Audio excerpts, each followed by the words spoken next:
সন্তান মা বলিয়া ডাক দিলে মায়ের কলিজায় যে কেমন মজা লাগে এটা মা ছাড়া বোঝানো যায় না। ওই সন্তান একবার মা বলে ডাকে, বাচ্চা মা মা বলে ডাকে, মা জানে শুনে তারপরও জবাব দেয় না, কারণ মা চায়ও আরো ডাকবে, আমার মায়া আরো বাড়বে।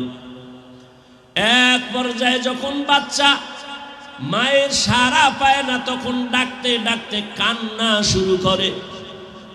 যখনই বাচ্চাটা কান্না শুরু করে, চুম্বকের মতো মায়ের কলিজায় মোহাব্বতের আগুন। মা তখন কাজ ফালাইয়া দৌড়াইয়া বাচ্চাটারে কোলের মধ্যে নিয়ে চুমা খায়। কাদা গায়ে লাগানো, মাটি লাগানো চিন্তা করে না, বাচ্চার মোহব্বতের মধ্যে মা পড়ে গেছে। তখন বাচ্চার গায়ে ময়লা আছে কিনা চিন্তাও করে না, উঠাইয়া কোলে নেয়। মোহাব্বত, ভালোবাসা। আমার আল্লাহ কয়, বান্দা আমি আল্লাহর ছেলে নাই মেয়ে নাই, আদর করে বানাইছি মানুষ। লাম ইয়ালিদ ওয়া লাম ইউলাদ। আমি আল্লাহ কাউকে জন্ম দেই না, কারো থেকেও জন্ম নেই নাই। ও বান্দা, আমি আল্লাহর ছেলে নাই মেয়ে নাই, যাবাকে আব্বু বলে ডাকবে। আমি আল্লাহর স্ত্রী নাই যে স্বামী বলে সম্বোধন করবে। আমি আল্লাহর মা নাই বাবা নাই যে আমার ছেলে বলে সম্বোধন করবে, সন্তান বলে ডাকবে। আমি আল্লাহ ওয়াহদাহু লা শারীকা লা।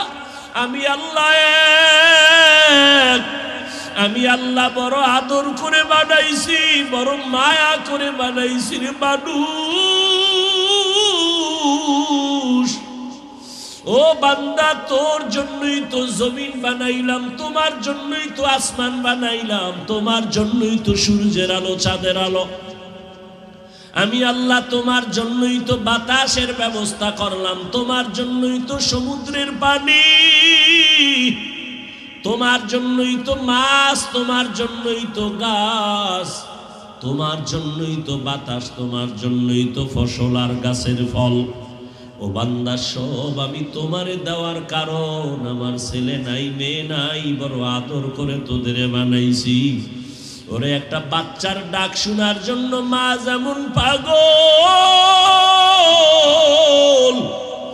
ওরে আমি আল্লাহ তোরে বানাইয়া দুনিয়ায় পাঠাইয়া আমিও চাই তুই আমারে মাঝে মাঝে আল্লাহ বলে ডাকবি।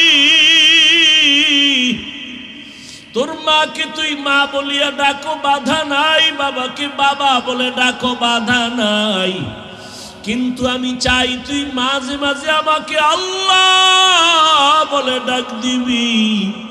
ওরে তোর একটা মা ডাকে যদি মায়ের কলিজা ঠান্ডা হয়, তোর বাবা ডাকে যদি বাবার কলিজা ঠান্ডা হয়।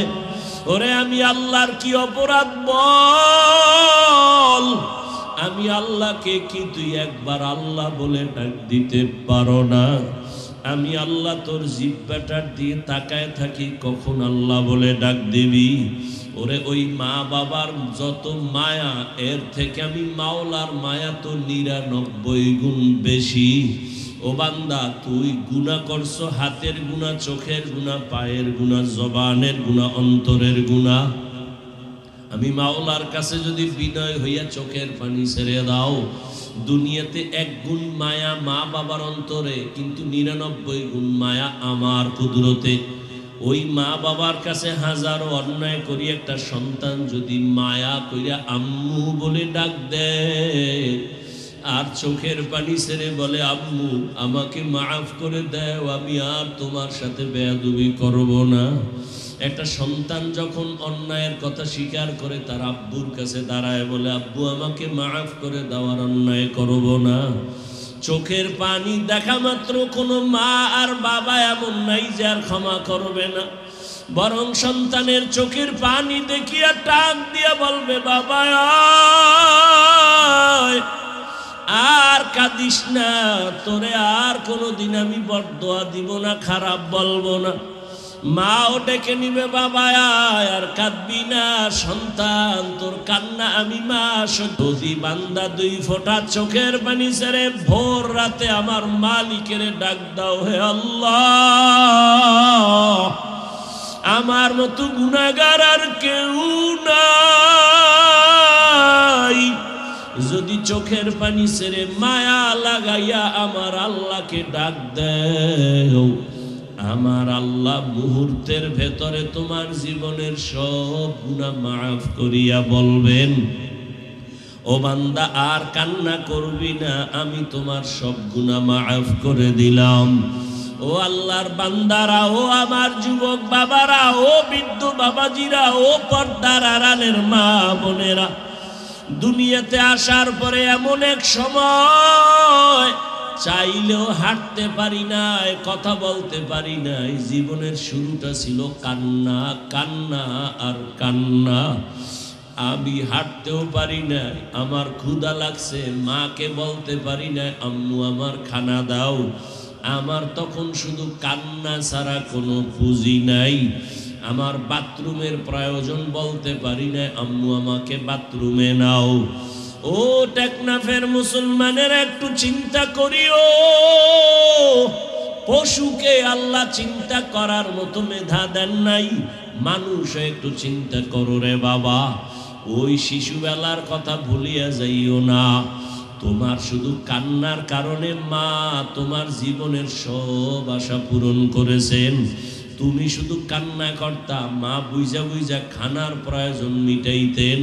তুমি কান্না করছো, মা বুঝতে পেরে তোমার বাথরুমের প্রয়োজন সমাধান করতেন। তোমার শুধু কান্নার আওয়াজ, মা তোমার ঘুমের আয়োজন করেছেন। একটা কান্না দিয়া যদি মায়ের থেকে সব দাবি আদায় পূরণ করতে পারো, ওই মায়ের থেকে আমার আল্লাহর মায়া কি কম? ওরে আমার মাওলার কাছে যদি বান্দা বিনয়ী হইয়া চোখের পানি ছেড়ে দাও, আর আমার আল্লাহকে যদি বলো, হে মালিক জীবনে তোমার দেওয়া নিয়ামত, পানি বাতাস, চাঁদের আলো, সূর্যের আলো সব ভোগ করিয়া তোমার হুকুম মানতে পারি নাই, গুনাহ করে ফেলেছি। গুনার কারণে আমার হাত না পাক, চোখ না পাক, অন্তর না পাক। আজকে থেকে তওবার নিয়ত করে ফেললাম, আর জীবনে গুনাহ করব না, দয়া করে মাফ করে দাও। আমার আল্লাহ বান্দাকে আর ক্ষমা না করে পারেন না। আল্লাহ ঘোষণা দেন, উদউনি আস্তাজিব লাকুম।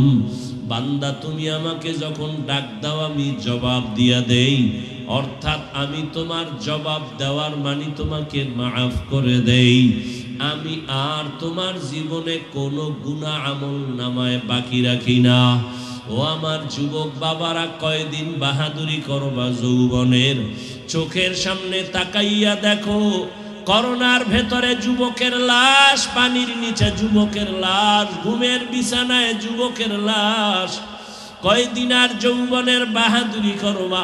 চোখের সামনে কত আপনজন চলে গেল, এখনো কি তওবা করবা না? মনের আশা পূরণ করিয়া তো গুনাহ কম করো নাই, দাড়ি কম কাটো নাই, বেপরদায় কম চলো নাই, মা বাবার সাথে বেয়াদবি কম করো নাই, এখনো কি তওবা করবা না? আল্লাহর কাছে তওবা করো। তোমার মতো কত যুবক এখনো আছে জেনারেল লাইনে থাকে, চাকরি করে, ব্যবসা করে, লেখাপড়া করে, নামাজ ছাড়ে না। বলো তুমি কেন পারবা না? RAB, army, police, BDR, doctor, professor, engineer, নামাজি, দাড়িওয়ালা অভাব নাই। বলো তুমি কেন পারবা না? নদীর মধ্যে মাছ ধরে, জমিনে কৃষি কাজ করে, নামাজ ছাড়ে না, রাস্তায় গাড়ি চালায়, নামাজ পড়ে যুবক, তুমি কেন পারবা না? এখনো সময় আছে, তওবা করো। জীবনে মরিয়া গেল আর নামাজ ছাড়বা না, দাড়ি কাটবা না, বেপরদায় চলবা না, মা বাবার দোয়া নিয়ে চলবা, উলামায়ে কেরামের পরামর্শ নিয়ে চলবা। কারণ মা বাবার দোয়া ছাড়া সন্তানের সফলতা জীবনে আসবে না। ও পর্দার আড়ালের মা বোনেরা, আপনাদের মর্যাদা, জীবন কত ধন্য। আপনারা নবীদের মায়ের মতো দামি মা, সাহাবায়ে কেরামদের মায়ের মতো দামি। আপনারা হাফেজে কোরআনের মায়ের মতো দামি মা। আপনাদের এত মর্যাদা আমার আল্লাহ দান করেছেন। খাদিজা রাদিয়াল্লাহু আনহার মতোই তো আপনারা নারী, ফাতেমা রাদিয়াল্লাহু আনহার মতো নারী, আয়েশা রাদিয়াল্লাহু আনহার মতো নারী। ওরে ইসমাইল নবীর মা হাজেরা আলাইহিস সালামের মতো নারী। আপনারা তো ঈসা নবীর মা মারিয়াম আলাইহিস সালামের মতো নারী। ওরে আম্মা জানেরা, আপনারা কি পারেন না নবীজির তরিকা মেনে চলবেন? আপনার মতো এখনো কত মা আছে পর্দা করে, বেপর্দায় চলে না, নামাজ ছাড়ে না, মোবাইলে সময় নষ্ট করে না, স্বামীর মাল খেয়ানত করে না। মোবাইলে সময় নষ্ট না করে স্বামীর মাল হেফাজত করে, নামাজ পড়ে, দোয়া করে, সন্তানগুলো আদর্শওয়ালা বানানোর মেহনত করে। সন্তানটাকে চাকরিজীবী বানাবেন, ব্যবসায়ী বানাবেন, ডাক্তার বানাবেন, বাধা নাই। তবে সন্তান যেন নবীর আদর্শের বাইরে চলে না। মা বাবা, মুরব্বী, শিক্ষক, আলেমদের বরদোয়া যেন না নেয়। আপনি মা যদি অন্তর ভরে দোয়া করেন, চেষ্টা করেন, সন্তান আদর্শওয়ালা হওয়া সম্ভব। আপনি মায়ের চোখের পানি আর দোয়া বড় দামি সম্পদ। এখনো সময় আছে, তওবা করে নিবেন। জীবনে আর বেপরদায় চলবেন না, আর মোবাইলে সময় নষ্ট করবেন না। সন্তানটাকে আদর্শওয়ালা বানাবেন, আর স্বামীর মাল হেফাজত করবেন। ও আমার বৃদ্ধ বাবাজিরা, আপনারাও তওবা করে নিয়েন। আল্লাহর কাছে মনে মনে বলিয়েন, হে মালিক, জীবনে কত গুনাহ করেছি, আর গুনাহ করব না। মানুষের কল্যাণ ছাড়া অকল্যাণে কাজ করব না, আর নামাজ ছাড়ব না, আর বেপরদায় চলব না। ও সন্তান, যুবক বাবারা, এখনো সময় আছে, তওবা করে নাও। মনে মনে আমার আল্লাহকে কলিজা দিয়া ডাক দাও, আর মনে মনে বলো, হে মালিক, জীবনে কত বেপরদায় চললাম, গুনাহ করলাম, আজকে থেকে তওবার নিয়ত করে ফেলেছি। আর নামাজ ছাড়ব না, বেপরদায় চলব না, মা বাবারে কষ্ট দিব না। শিক্ষকের দোয়া নিয়া, উলামায়ে কেরামের পরামর্শ নিয়া, নবীজির তরিকা মেনে চলবো। তওবা করার মতো যদি কারো অন্তর তৈরি হয়, মুনাফিকি যদি অন্তরে না থাকে, খাঁটি তওবার নিয়ত যাদের আছে, দুটো হাত আমার আল্লাহকে দেখাইয়া দাও। আয় আল্লাহ, হাতগুলো কবুল করে নেন, তওবা কবুল করে নেন। তওবার উপরে মজবুত হইয়া আমাদের চলার মতো তৌফিক দান করেন, আমিন। আল্লাহর কাছে তওবার নিয়ত খাঁটি করছি না ভেজাল? ও যুবক বাবারা, নামাজ লাগবে নি? সপ্তাহে একদিন, তাহলে প্রতিদিন কয় বেলা? মাঝে মাঝে ছেড়ে দেওয়া যাবে? সবই তো তোমরা বললা যুবক বাবা, তো নামাজ পড়ো না কেন? মা বাবার খেদমত করে দোয়া নেও না কেন? কয়দিন? ইদানিং কালে সুস্থ এবং যুবকেরা মরে বেশি, অসুস্থ মানুষ কম মরে। অতএব আল্লাহর কাছে তওবা আর নামাজ ছাড়া যাবে, আল্লাহ কবুল করেন। আল্লাহর কাছে খাঁটি তওবা। মা বাবার সাথে বেয়াদবি করা যাবে? ওলামায়ে কেরামের সাথে বেয়াদবি করা যাবে? আল্লাহ সবাইকে কবুল করেন, আল্লাহ মাহফিল কবুল করেন, এলাকাবাসীকে আল্লাহ কবুল করেন। আল্লাহ পাক আমাদের তওবার উপরে মজবুত হইয়া চলার তৌফিক দান করেন।